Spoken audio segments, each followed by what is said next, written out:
Muy buenas tardes. Aunque vamos con unos minutos de retraso, vamos a iniciar esta mesa de expertos que tiene como tema de fondo Santa Teresa, vigencia y perspectiva de futuro. Y va a tener dos partes, una de ellas dirigida por el doctor Juan Miguel Cancino Cancino, rector de la Universidad Católica de la Santísima Concepción de Chile, y que tiene como lema: hombres de ciencia, ¿buscaríais a Dios al modo de Santa Teresa en el gusano de seda? Y la otra parte de doctor Saverio Canistrá, prepósito general de la Orden del Carmelo Descalzo, que va a tener como lema la contribución de Santa Teresa a la vida contemplativa. Quiero saludar con particular afecto a la señora presidenta del Consejo Directivo de la Universidad Católica Santa Teresa de Jesús de Ávila, a todos los miembros del Consejo y del Comité Organizador, del Comité Científico y del Comité de Honor, y a todos vosotros, queridos congresistas y participantes, que estáis dispuestos a escuchar atentamente a esta hora intempestiva de la tarde. Quizá, como Juan y Andrés, podamos decir, serían las 4:30 de la tarde cuando empezó la mesa de expertos. Quiero empezar para hablar del presente, porque se ha hablado mucho en la laudatio, en la lectio y en las contestaciones de esta mañana de la actualidad de esta gran mujer, que es un sol de mujer, que es gloria de la Iglesia Universal y de esta diócesis de Ávila. Dichosa tú, diócesis de Ávila, que tienes este sol de mujer que ilumina al mundo entero con su doctrina y sobre todo con el olor de su santidad. El Papa Beato ya Pablo VI, en la homilía de la proclamación de doctora el 27 de septiembre de 1970, decía, algunas de las frases las ha citado ya el prepósito general del Carmelo teresiano, Padre Saverio. Dice: vemos a Santa Teresa como una mujer excepcional, como una religiosa que, envuelta toda ella de humildad, de penitencia y de sencillez, irradia en torno a sí la llama de la vitalidad humana y de su dinámica espiritualidad. La vemos además como reformadora y fundadora de una histórica e insigne orden religiosa, como escritora genial y fecunda, como maestra de vida espiritual, como contemplativa, incomparable e incansable alma activa. Qué grande, única y humana, qué atrayente es esta figura. Creo que va a aparecer en esta mesa de expertos cómo Santa Teresa ilumina los retos del presente y nos invita a abrazar el futuro con esperanza, como quiere también el Papa Francisco en este año dedicado a la vida consagrada. Hacer memoria agradecida del pasado, vivir con pasión el presente y abrazar el futuro con esperanza. Vamos a empezar con el doctor Juan Miguel Cancino Cancino. Es profesor normalista, licenciado en Ciencias Biológicas por la Pontificia Universidad Católica de Chile y doctor en Zoología Marina por la Bangor University, Gales, Gran Bretaña, en el año 1983. Ha sido profesor de pre- y posgrado en la Facultad de Ciencias Biológicas de la Pontificia Universidad Católica de Chile, profesor asociado de la Facultad de Ciencias de dicha universidad. En 1992 ingresa en la Universidad Católica de la Santísima Concepción, en Concepción, Chile, siendo profesor titular desde el año 2004, decano de la Facultad de Ciencias durante 3 periodos y en la actualidad es rector de dicha universidad. Sus líneas de investigación científica son la biología y la ecología marina. Posee sobre unas 70 publicaciones en libros y revistas periódicas. Editor de libros y desde 1972 autor o coautor de más de 100 trabajos en congresos, simposios y talleres. miembro de diversas sociedades científicas, ha sido presidente de la Sociedad Chilena de Ciencias del Mar, de la que es socio fundador. Ha practicado buceo, fotografía, poesía, pintura y grabado en diversas técnicas. Ha realizado 2 exposiciones de fotografía, Al sur del sur, imágenes de la Antártida estival, y 2 rectores frente a la creación, exposición itinerante presentada en 4 ciudades chilenas en el año pasado. Autor de 3 poemarios publicados por Editorial Etcétera en Concepción, Regresos al modo de Gabriela, Divagario y sobre las intrincadas relaciones del espacio y el tiempo, o de por qué solo Dios es eterno. Con motivo del presente congreso, que estamos ya a punto de clausurar y dar gracias a Dios porque ha estado grande con nosotros y estamos alegres, trabaja en un poemario sobre Santa Teresa de Jesús. Tiene la palabra el doctor Juan Manuel Cancino Cancino. Bueno, en primer lugar, agradezco la invitación que se me ha hecho para participar en este congreso. 1 año y medio atrás, por la rectora magnífica de esta universidad cuando nos encontramos en Brasil, y que me dio la gran tarea de empezar a estudiar a Teresa. Si bien yo vengo de un país que es carmelitano, Teresa era lejana y he logrado encontrar el tema del cual hoy día les voy a hablar, que ha sido empezar a conocer a Teresa, pero en realidad ha sido, como ya se ha dicho en este congreso, cuando uno empieza a estudiar a Teresa y a conocer a Teresa, en realidad es un conocerse a sí mismo y empezar a mirarse a uno. Agradezco el gran honor que se me concede de compartir esta mesa con quien nos preside y con el general de la orden que fundara Santa Teresa. Gracias a todos ustedes también por compartir estos minutos, ¿no es cierto?, escuchar lo que voy a compartir con ustedes. Soy, como se ha dicho, alguien que viene desde el mundo de la ciencia y le pregunto a mis colegas científicos, ¿buscaríais a Dios al modo de Santa Teresa en el gusano de seda? Lo haré con 4 secciones.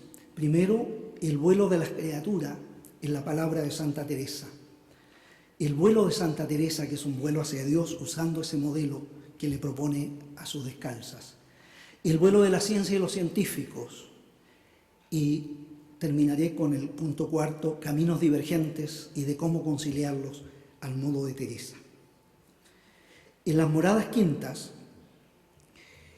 Santa Teresa busca medios para explicar cómo el alma en la oración se une con Dios, recibiendo como regalo el pasar a otro estado. Para explicarlo, usa el gusano de seda. Las palabras de la Santa, ustedes las podrán leer en moradas quintas desde los capítulos 2 hacia adelante.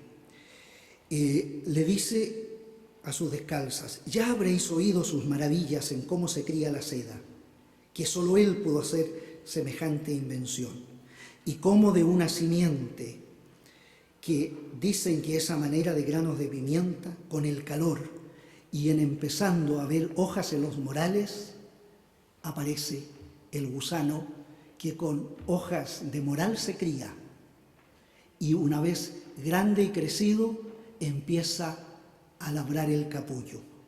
Ese capullo en el cual finalmente muere, pero como trabaja laboriosamente en beneficio de otros, no en beneficio propio, muere y, oh maravilla, aparece esta mariposica o palomica blanca. Y tenemos que llegar a moradas 5, 3, 1, para que nos diga que esa mariposica, en términos biológicos, echa la simiente y ella queda muerta para siempre. Esa es la criatura. Ustedes podrán leer en palabras de Teresa en esas referencias mucho mejor que como lo podría leer yo. Pero Teresa no está volando al nivel de la criatura. Su vuelo es más alto.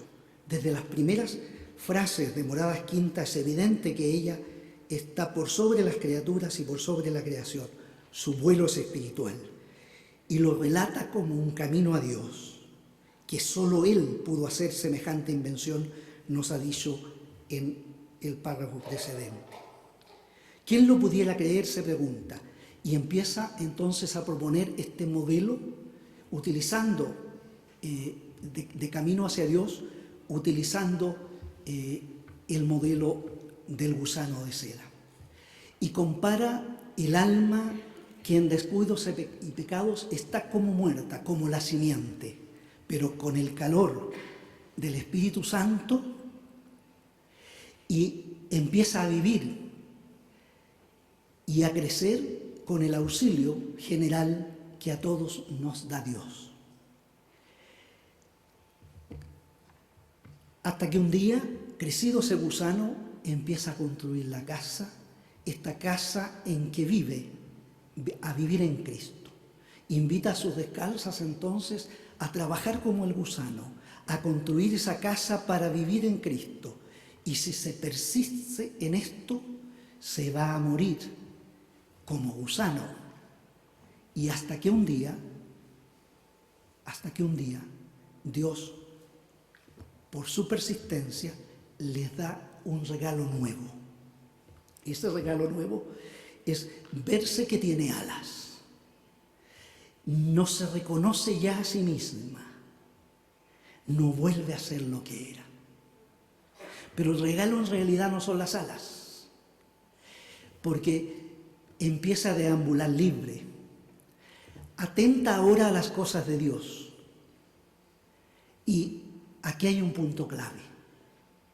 Le empieza a doler ver las almas que se pierden. Esas almas que se pierden, dice, herejes, moros y cristianos, que es lo que más le duele.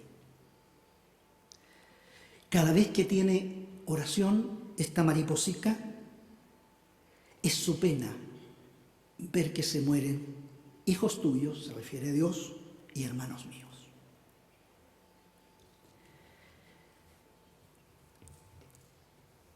Es notable asomarse a este momento en que Santa Teresa, como mariposica alada en gratitud a Dios por sus mercedes, comprende que querría deshacerse en alabanzas y morir por él 1000 muertes. De ese darse cuenta hay un pequeñísimo paso para empezar a sufrir por las ofensas que se hacen a Dios y por las tantas almas que se pierden. Teresa prepara así el camino para que comprendamos que es necesario combinar en nuestra vida, como lo hace ella, a Marta y María. Aunque ella escribe esto unos 15 años después de haber iniciado las fundaciones, es fácil comprender que aquí está el motor para las obras que emprendió posteriormente en su vida. ¿Y qué nuevos trabajos comienza esta alma? ¿Quién dijera tal después de ser tan subida? Y esto lo cierra, combinando en su vida a Marta y María y teniendo las fundaciones, y así como la mariposica que vuela y pone la simiente para provecho de otras, entonces ella empieza a trabajar para generar, llevar almas y ganar almas para el Señor. Brevemente, el vuelo de la ciencia y los científicos, ustedes van a poder leerlo en más detalle en la presentación, pero lo que acabamos de recordar lo escribe Santa Teresa en un tiempo en que los sabios aún pensaban que era posible la generación espontánea de seres vivos a partir de materia inanimada.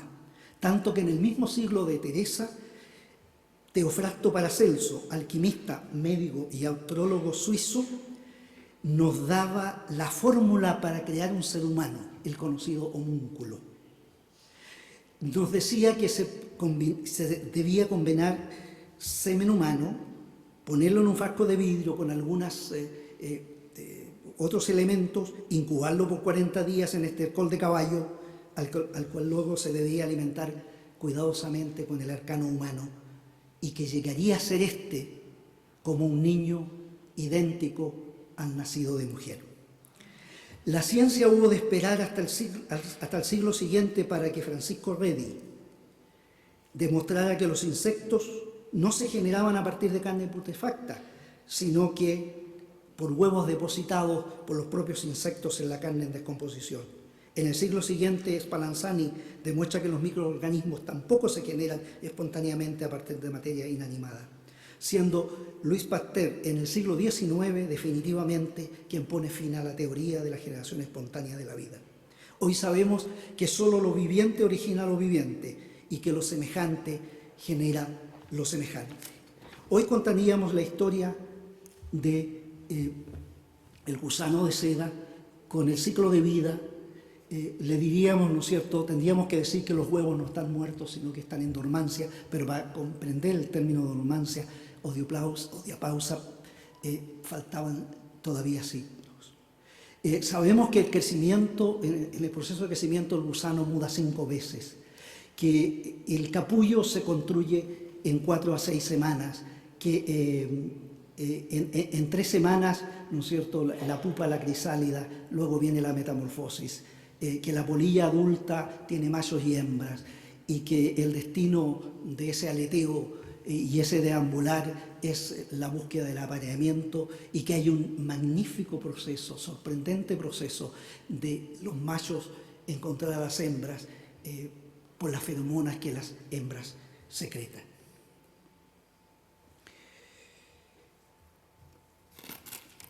Deberíamos decirle también que Bombyx mori, que es la especie, el nombre científico de esta especie, vive hoy solo en cautiverio.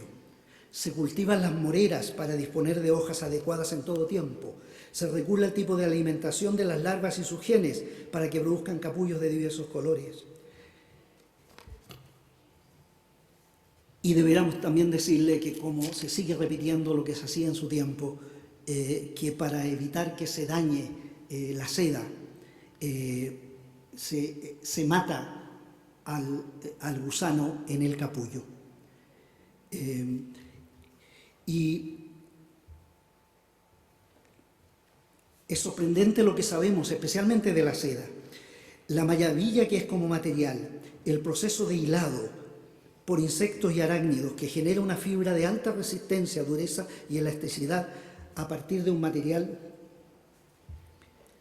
líquido de naturaleza proteica y que en solución acuosa se solidifica. Sabemos tanto, y lo que hemos ido generando son pequeños lagunas de conocimiento hiperespecializado.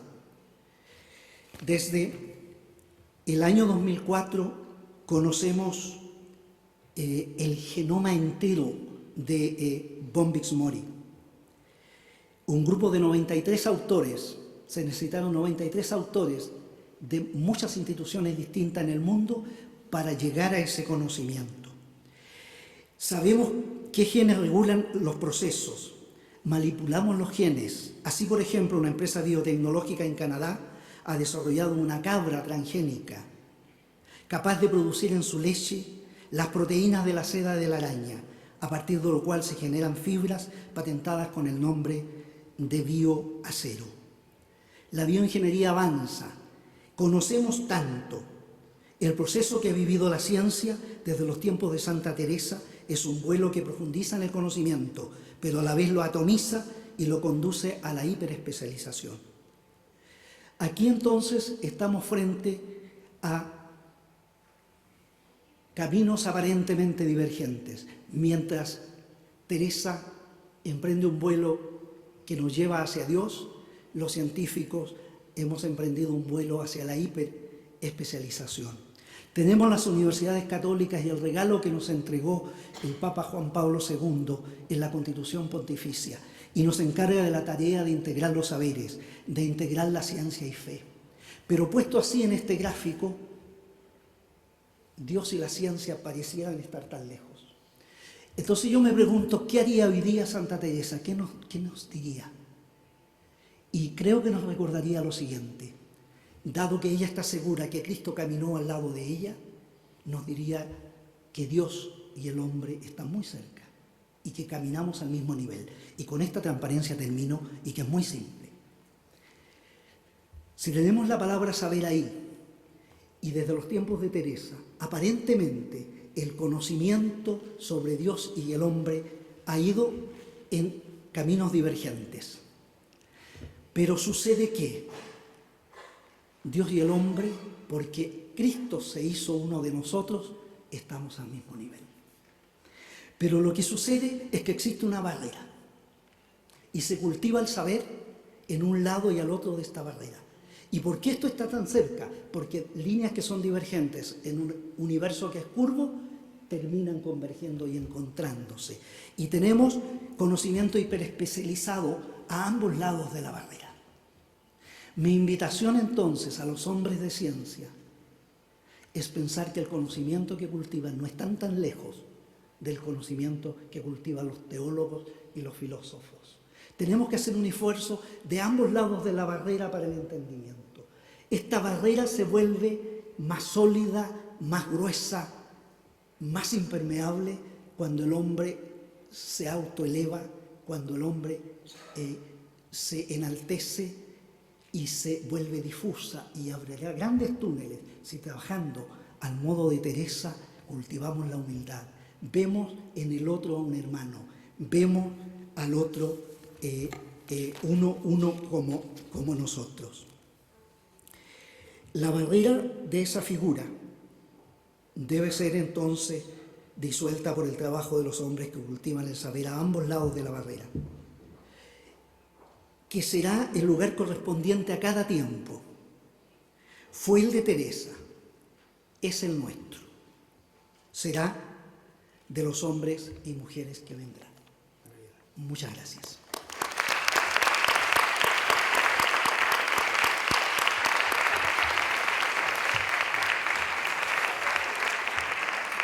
Muchísimas gracias, doctor Juan Miguel Cancino, por esta original intervención en este congreso. Y pasamos a la segunda parte de esta mesa de expertos y voy a presentar brevemente al padre Saverio Canistrà. Nace en la ciudad calabresa de Catanzaro el 3 de octubre de 1958. Cursa estudios de filología románica en la Scuola Normale Superiore de Pisa y después trabaja para la editorial Einaudi en Turín.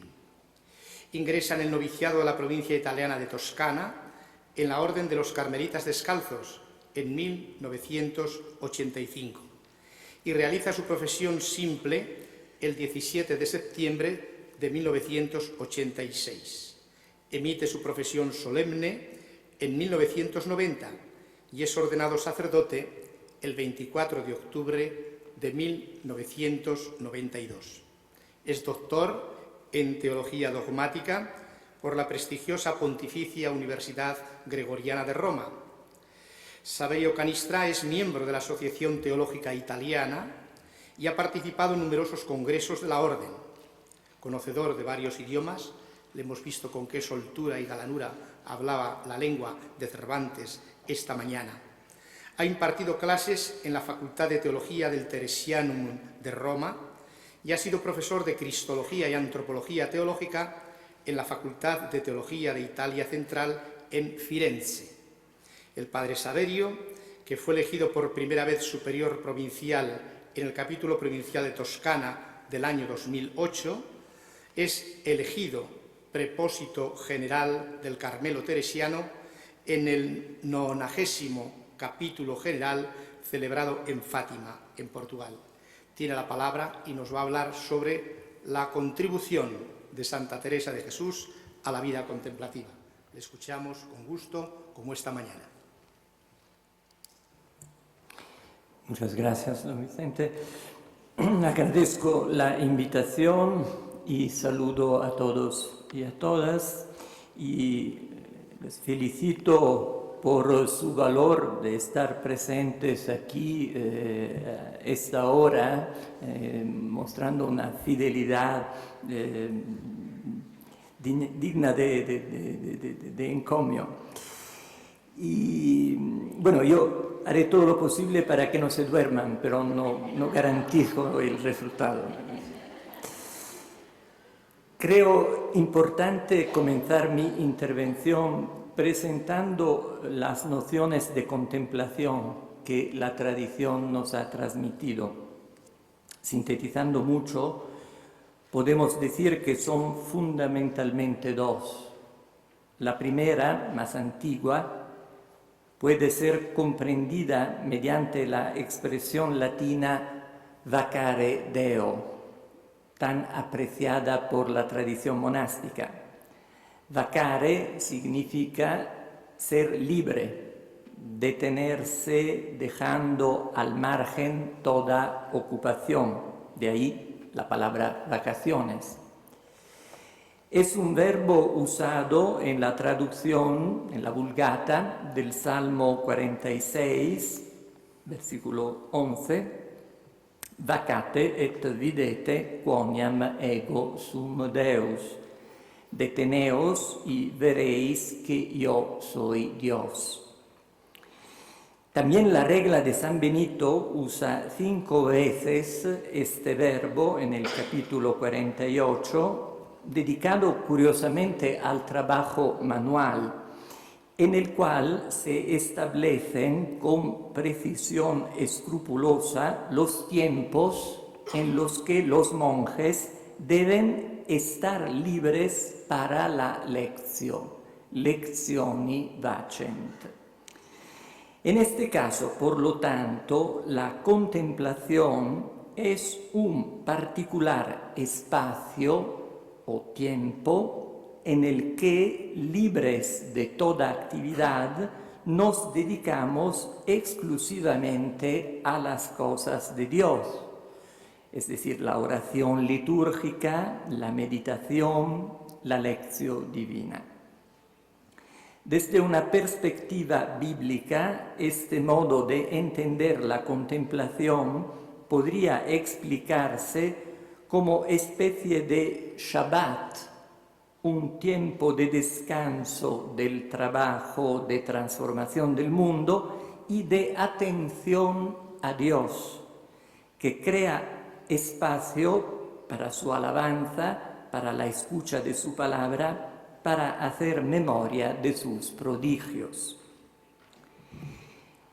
La otra noción de contemplación es semánticamente mucho más precisa, casi técnica. Como saben, en la práctica de la lectio divina se distinguen tradicionalmente 4 momentos: lectio, meditatio, oratio y contemplatio, el último de los cuales se llama precisamente contemplación. Esta, por lo tanto, está considerada como un desarrollo ulterior de la meditación, que hace pasar del estudio y comprensión de los contenidos a la relación personal con Dios. Como escribe Hugo de San Víctor, lo que la meditación busca, la contemplación lo encuentra. El paso del momento de la lectio al momento culmen de la vida espiritual está en el fondo ya en estas palabras.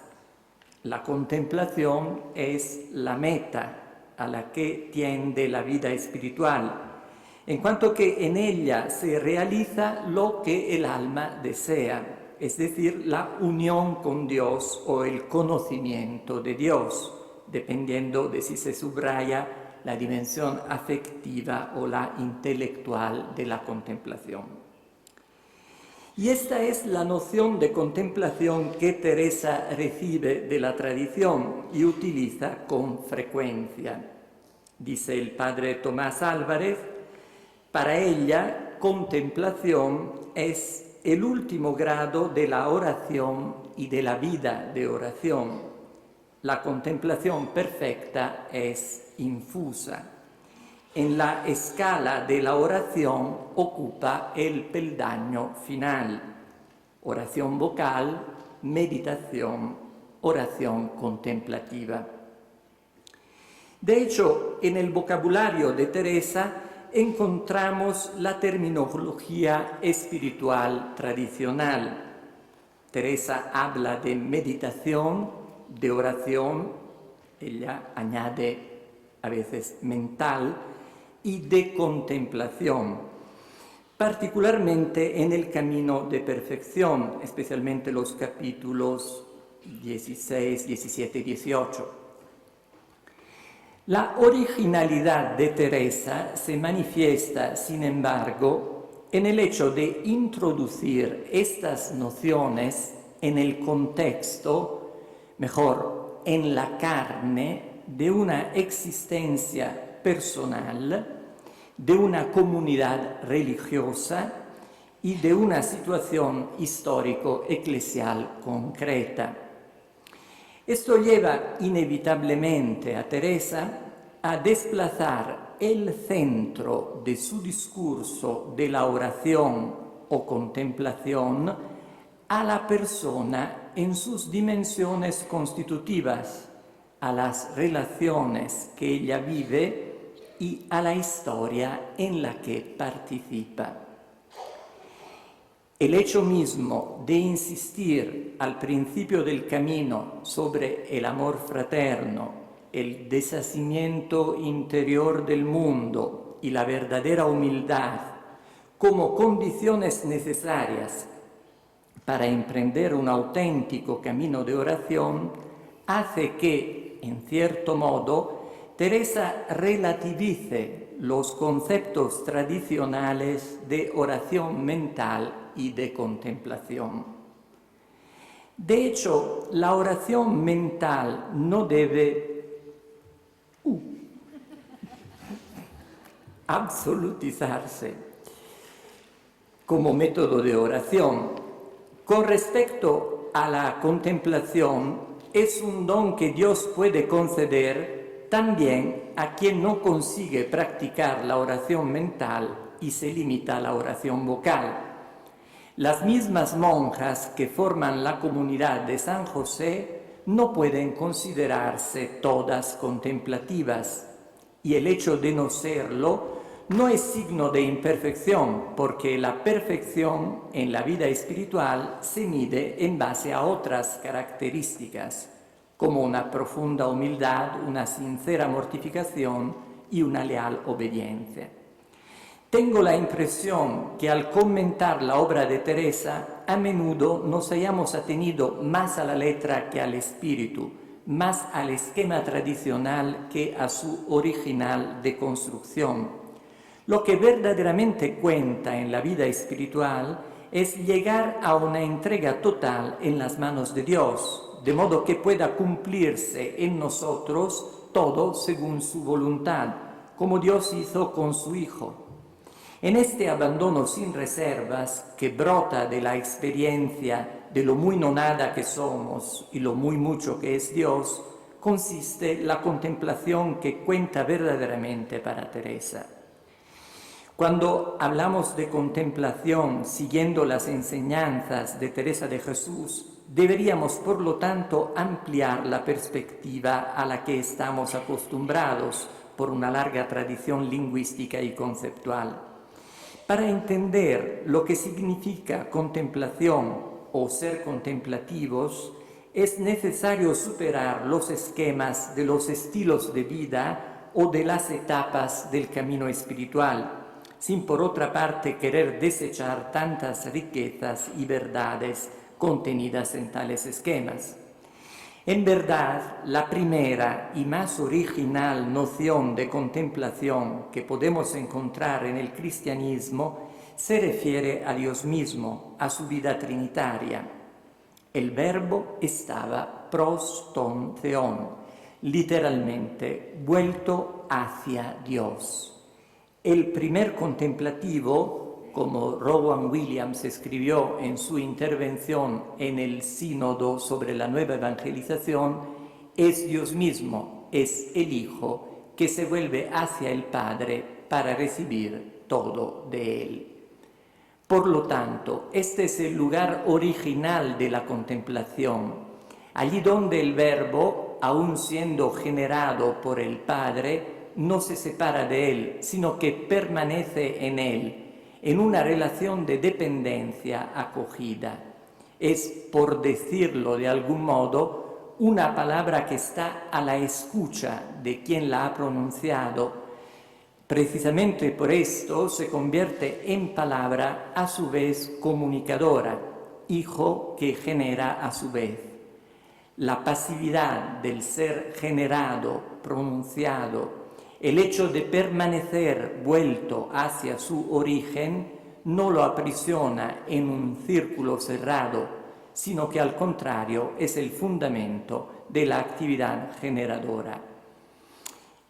Esta relación del Hijo con el Padre, que podemos definir como contemplativa, es decisiva para entender no solo el sentido de la contemplación, sino con él también el sentido de ser hombres, dado que el hombre ha sido creado a imagen y semejanza de este Dios.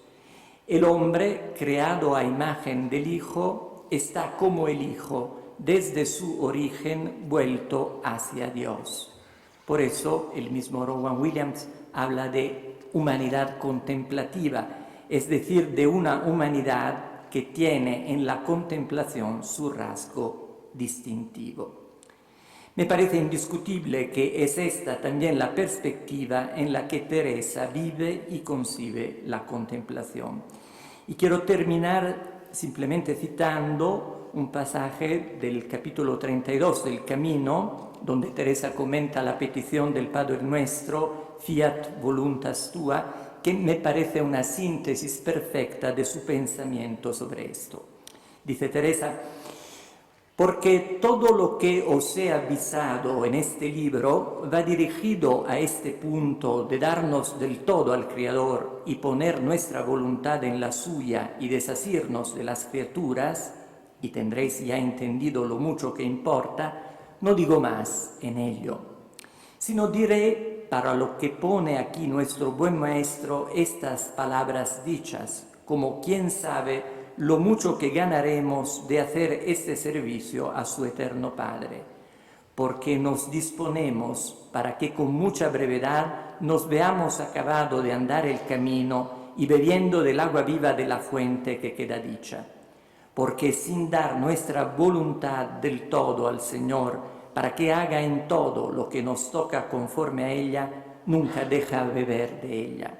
Esto es contemplación perfecta, lo que me dijisteis os escribiese, y en esto, como ya tengo escrito, ninguna cosa hacemos de nuestra parte, ni trabajamos, ni negociamos, ni es menester más, porque todo lo demás estorba e impide de decir fiat voluntas tua.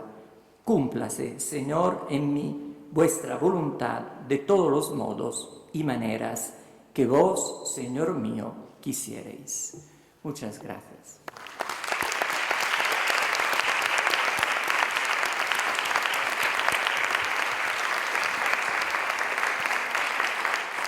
Muchísimas gracias, Padre Saverio Canistrà. Hemos consumido el tiempo. No sé si va a haber ahora un momento para hacer alguna pregunta muy breve, porque figura en el programa que ahora a las 5:15 hay otra mesa de un experto. No sé si podríamos dedicar 5 minutos. 5 minutos a una pregunta, alguno al Padre Saverio o al doctor Juan Miguel.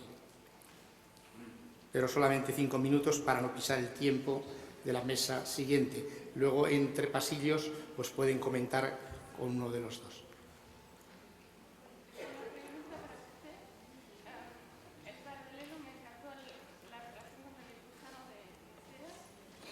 Lo que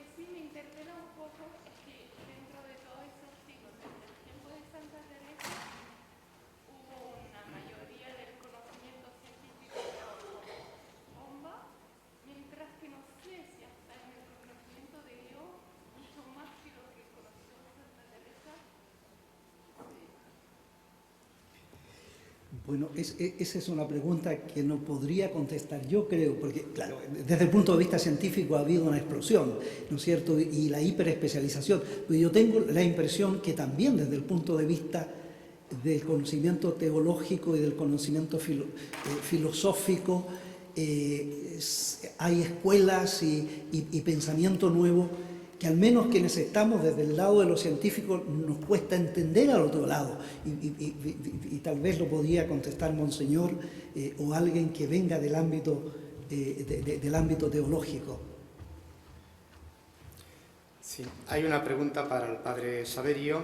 ¿Cómo se puede explicar la contemplación de Santa Teresa en medio de la acción, de la actividad?